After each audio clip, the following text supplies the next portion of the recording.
Today's session centers on meeting workforce needs, and this is part of National Transfer Student Week. So we're going to be talking about workforce needs and meeting the needs through the lens of the transfer student experience. Quick overview of the session. I am going to do a quick introduction of the consortium. If you've been gone to each of the sessions in the series, there may be a little bit of information that's overlap, but for the most part, the content in this presentation will be different than what you've seen before. And then take some time to establish common definitions around what transfer means. Then we'll share and discuss some research-based practices for supporting transfer students in preparing for the workforce and for their futures, and wrap up with some question and answer and insight sharing. So first, I want to make just one more introduction, and that is to the Tulsa Higher Ed Consortium. The consortium is made up of 7 Tulsa region higher education institutions, including Langston University, TU, NSU, OSU Tulsa, Rogers State, TCC, and OU Tulsa. You'll notice that each of the institution's colors are embedded in the consortium logo. There are also 7 affiliate members featured below the institutions on the screen. The consortium's mission is 4-part: to align with its partners to advance student learning in higher education, improve student success and degree completion, achieve equity in student outcomes, and then meet workforce needs through collaboration in spaces just like this one: cross-institution, cross-sector collaboration. You may or may not notice, but the titles of each of the presentations this week actually link back to the missional areas of the consortium, because the consortium's formation was actually rooted in transfer work through the Tulsa Transfer Project, which started in 2017. That project was intended to make Tulsa area students' post-secondary experiences as seamless as possible, specifically when transferring from TCC to a receiving institution. In regard to what the consortium is and does, the consortium seeks to align with the powerful efforts of higher education institutions to just improve the experience of students and have that seamless pathway for students who want to get a degree here in the Tulsa area. Our celebration of National Transfer Student Week goes back to the second part of our mission: supporting student success and degree completion. So it's really important to level set and all be on the same page about the definition of a transfer student. A transfer student is someone who begins their post-secondary academic career at one institution, earns credit through completion of coursework, and then transfers to a different institution to finish their education. Typically, transfers are college sophomores or juniors. And there are different types and directions of transfer. So there's, when you think of transfer, often people think of vertical transfer. So students transferring from a 2-year institution to a 4-year institution. There's also lateral, and that would be transferring from an institution. One is between similar institutions, so 2-year to 2-year or 4-year to 4-year.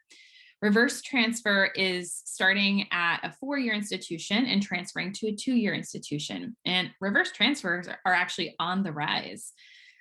Swirling is when students just transfer from a variety of different institutions. And then finally, earlier this week at the Oklahoma Transfer Conference, I learned about thwarted transfers. So those transfers who have encountered difficulty and for whatever reason stop out or have an issue with their transfer process.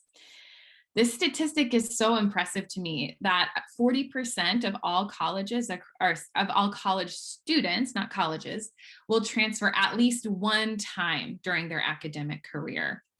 And we actually see transfers happening very commonly in Tulsa. So here are some stats about Tulsa area transfers.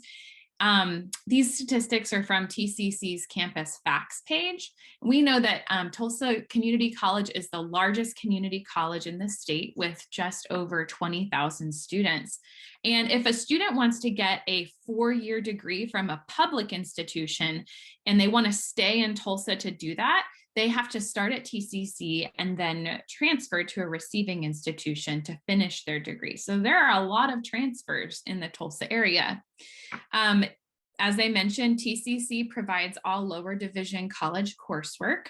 And through Tulsa Achieves tuition program, high school students in the Tulsa area can get their first 2 years of college for free.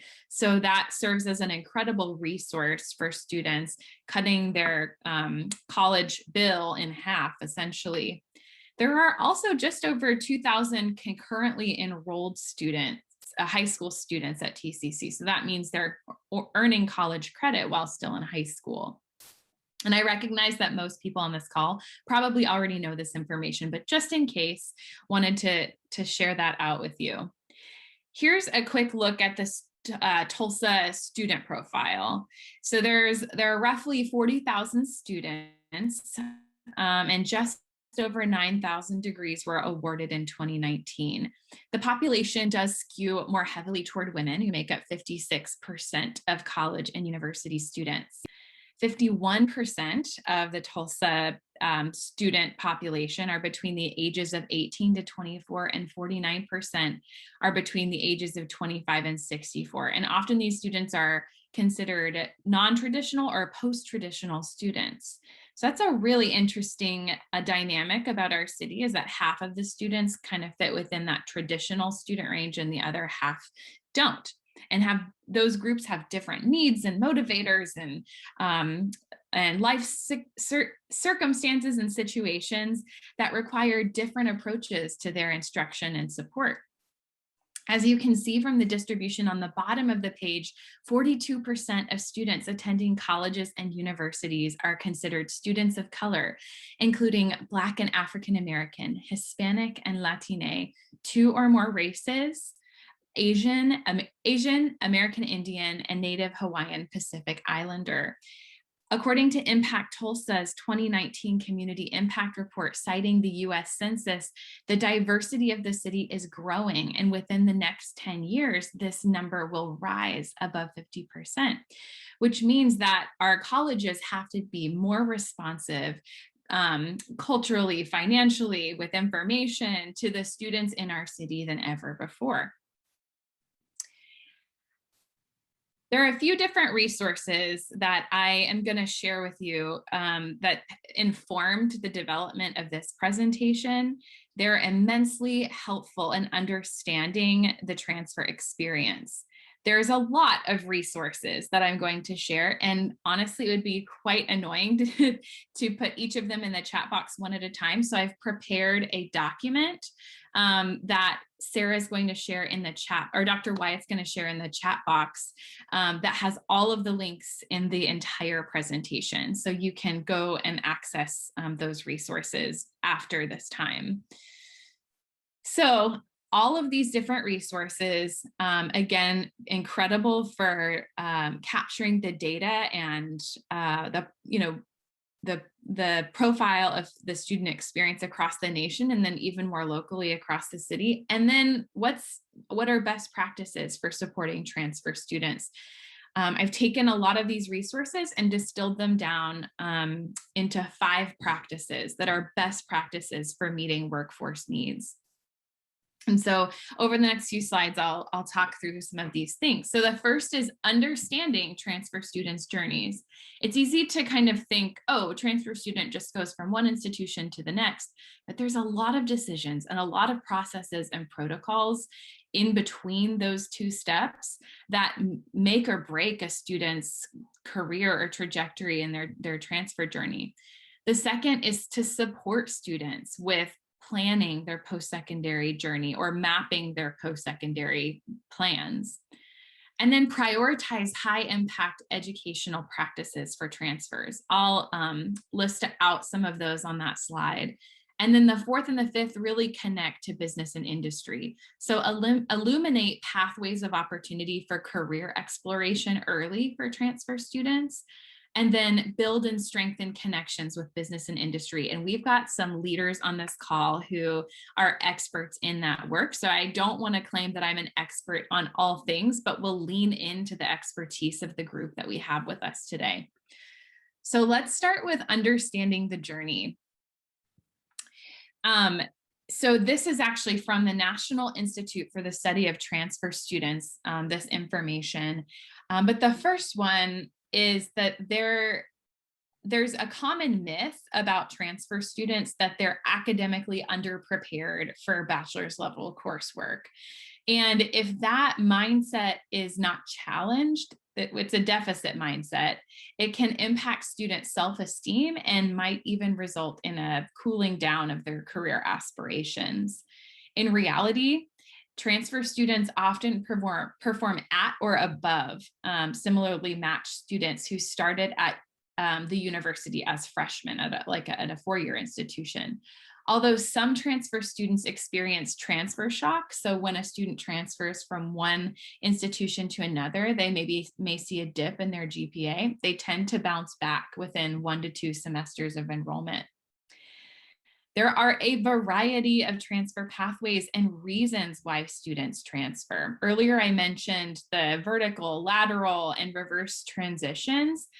Recent data actually suggests that the number of students who start at a 4-year and then continue at a 2-year institution is on the rise. Student mobility between institution types and sectors increases. Schools have to be prepared to support students who are moving in and out of the institutions with the accessibility and information and supports. Staying on track and transferring credits can be difficult. So the consortium works really hard to bring together the 7 institutions to create what are called transfer maps or transfer pathways. So students can very clearly see, if I start at TCC and then transfer to a receiving institution, what does my journey need to look like semester by semester? So without those transfer maps, it can be really demotivating and really discouraging when students try to transfer to an institution and they realize they're going to lose credits that they've taken. Students transfer for a variety of reasons, and in the time of COVID, we know that this is especially true, that there are all kinds of motivators for why students go to whatever institution that they choose. Sometimes transfer can be triggered by personal, social, financial, or academic reasons, many of which are unanticipated. Although all transfer students have some previous college experience, it's important to avoid assumptions and instead listen for clues about the factors that make their situations unique. So really listen to the experiences of students. And then the fifth is that transfer students juggle multiple responsibilities. We saw the Tulsa slide a few slides back about the different types of students in the Tulsa area, half being traditional students, half being post-traditional students. And you know, considering what life circumstances that they have, families, jobs, limited amount of time, is really important in making decisions about supports for transfer students. I am going to read the quote on the slide here. When students have access to the information, tools, and services that they need to plan their transition in advance, transferring between institutions can be relatively seamless. Of course, meaningful contact from advisors and guides at institutions is important too. So intentional transfer support should stretch well beyond initial enrollment and start of term activities. So here are some quotes on that kind of capture the student experience. Sarah wanted to stay close to home and save money and started her journey at the local community college.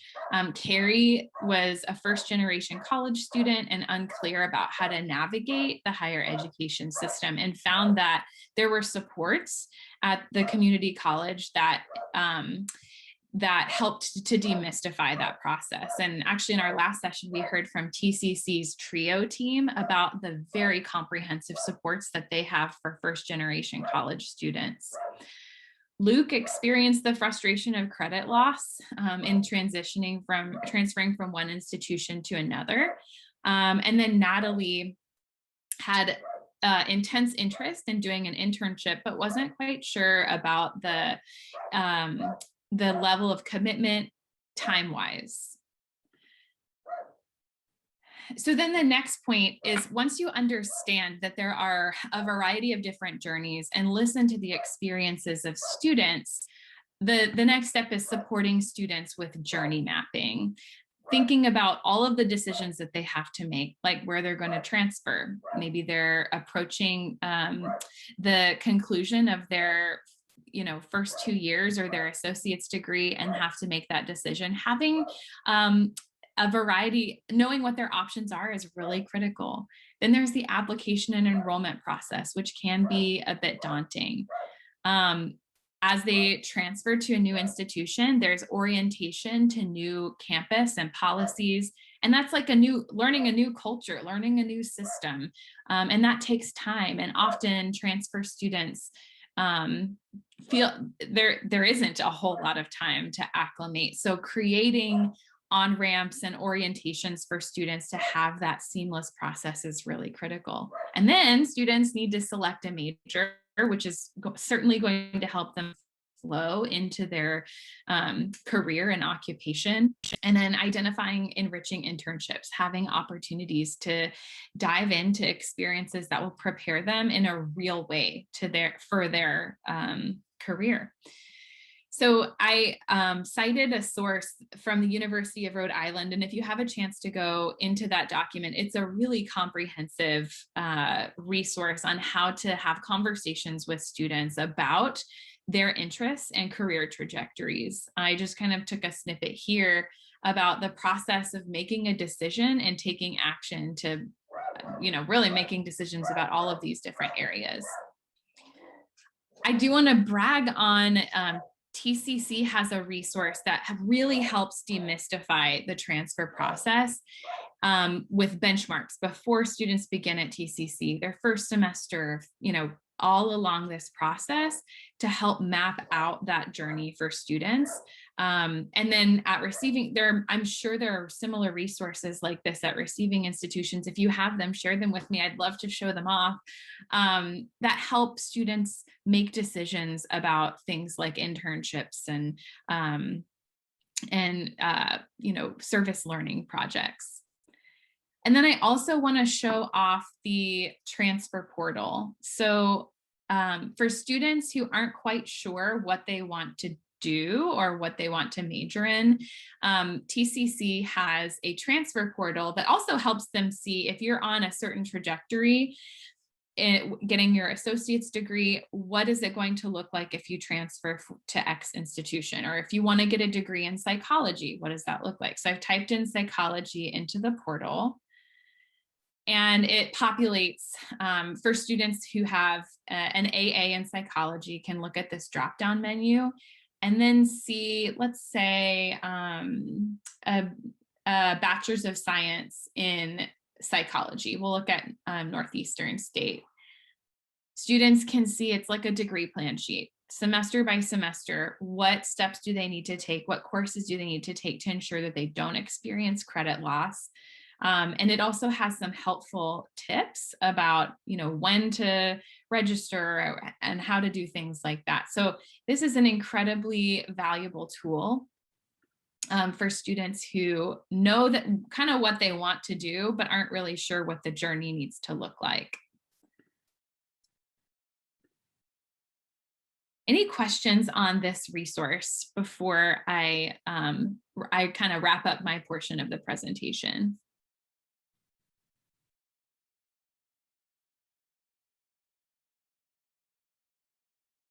Okay. Another important strategy for supporting transfer students and preparing them for the workforce is prioritizing high impact educational practices. And I was actually introduced to these practices by Dr. Price at TCC. But I pulled out 5 specifically that really connect to like preparing for the workforce. And that's building learning communities. So having classes, not only the social aspect with peers and building social capital and a sense of community and belonging, but also taking classes that are linked to a bigger degree and a bigger area of study. And then undergraduate research, empowering transfer students to have access to opportunities to do some research before they graduate with their undergrad degree. Diversity and global learning is like studying abroad. And often, when transfer students transfer in, it may be they may have transferred in at a point that's too late to apply for some opportunities that first and second year students have access to. So receiving institutions can create opportunities for those transfer students to have access to those same resources and same opportunities like study abroad. And then service learning and community-based learning, really engaging with the community to identify needs. And then this actually may take the form of internships or externships or apprenticeships that help to benefit the community. And then traditional internships, making sure that those opportunities are available to transfer students. Because again, and I've used this metaphor in each of the 3 meetings, it's like joining like walking into a movie theater when the movie is halfway over. Transfer students may have some background knowledge on maybe the plot or something, but when you join halfway through, you have to build social capital, you have to build your network, you have to learn the processes and protocols of the institution, the culture of the institution, so that students can then jump in and take advantage of all there is to offer at the institution. I want to ask the group to reflect and think on how have you seen some of these practices make a difference for students? Maybe for you in your experience, maybe in a relative's experience. What are some of these practices that really resonate with you? Really demystifying and illuminating pathways of opportunity for students. And I'm going to show you a couple of examples of how different universities have done that, but really clearly communicating how certain majors fit within business and industry sectors. So the purpose of, I remember when I was a college student and I was tunnel vision focused on getting the degree, so much so that I kind of forgot that I also had to apply for jobs. That my degree, the reason I got the degree was to also then, use it. So exposing students to the process of like, eventually you're going to get a degree and then you're going to apply for jobs. And this is what that process looks like. I did highlight, and I also want to shout out the advisors on this call, that advisors play a critically important role in illuminating pathways, and every opportunity that we can to applaud them for the work that they're doing should be taken. So I applaud the advisors who are every day helping to illuminate those pathways. I did link Road Trip Nation and My Next Move, which are both helpful resources. They're websites where students can explore different careers and occupations. And then, as Darla mentioned, Campus Tulsa is also linked as well. So students, there's a student portal, of employer portal, and you can explore on the website how Campus Tulsa works. It's a beautiful website. This is from the University of Oklahoma, and I want to give credit to Travis Lightsey at the Norman campus, who really led a lot of this work. But students can locate their degree or their academic major and see, what career cluster it belongs under, or it kind of maps under, and then what fields. So students can say, I got an education degree, but I'm not necessarily sure that I want to be in the classroom. I got a biology degree and I don't want to become a doctor.